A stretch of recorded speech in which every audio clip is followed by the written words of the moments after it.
There could be such a thing called a January thaw after a period of freezing cold, but the Farmer's Almanac says it normally happens between January 19th and January 28th every year. Clay, this little bitty one here is about a month early. Yeah, a little ahead of schedule for sure. I mean, we're just coming out of the Arctic ice box and now temperatures are turning much warmer. And as we get things kicked off with your 3-degree guarantee, how about a high of 57 today? And Chief Meteorologist David Carnes predicted 55. So we're within that 3-degree guarantee, which means another $10 goes into our jackpot. Now at 240, not too shabby. So be sure to register at that link right here on your screen. You'll have a chance to win this money as we continue through the rest of December. And for tomorrow, be sure to tune in at 11 p.m.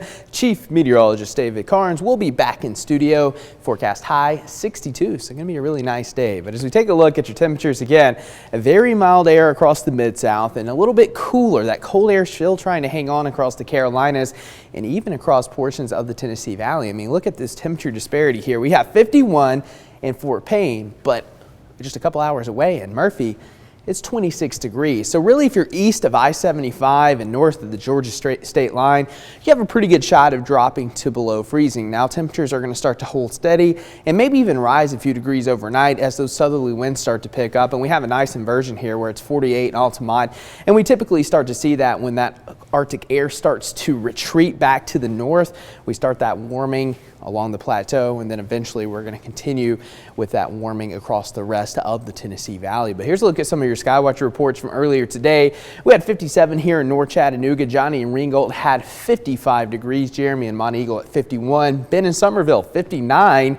Leslie on Signal Mountain 51 degrees. Donnell and Chatsworth. And by the way, it's Donnell's birthday, so very happy birthday to you. And Turtletown had 50 degrees, so not too bad. And if you like warm December, January weather, well, check this forecast out. I mean, we're talking low to mid 60s and maybe even upper 60s. I mean, some areas could conceivably hit 70 degrees as we go into your Monday and Tuesday. So much warmer air on the way. But as we take a look at our next weather maker, right now it's way out here in portions of Colorado, giving Denver a little bit of snow. This low pressure is going to continue to kind of ride into the plains, bringing in that moisture. And as we go into late Friday, we'll start to have some of those showers returning. And then Saturday will be your better chance of rain. And we're really going to start an active pattern here. We're going to be tracking two systems. One, of course, Friday night into Saturday. The next Tuesday into Wednesday. There could even be a couple of strong storms as we go into your Tuesday. And 2 to 4 inches of rain over the next 7 days. Looks pretty possible at this point, so that's something we're going to watch pretty closely. But as we track it all out again, Thursday is going to be a picture perfect day. We're talking sunshine, temperatures in the 60s, and the late Friday and Saturday, here comes that first wave of rain. But hey, the good news is as we go into Saturday into Sunday, which of course is when we're going to be ushering in 2023, the rain is going to move out. So if you have New Year's Eve plans, things are looking pretty good. And then we're going to calm down for Sunday. So the first day of 2023 looking sharp. And then we'll be tracking this next system. And of course, right now it's still several days away, but we're going to be tracking the potential for a few strong storms Tuesday.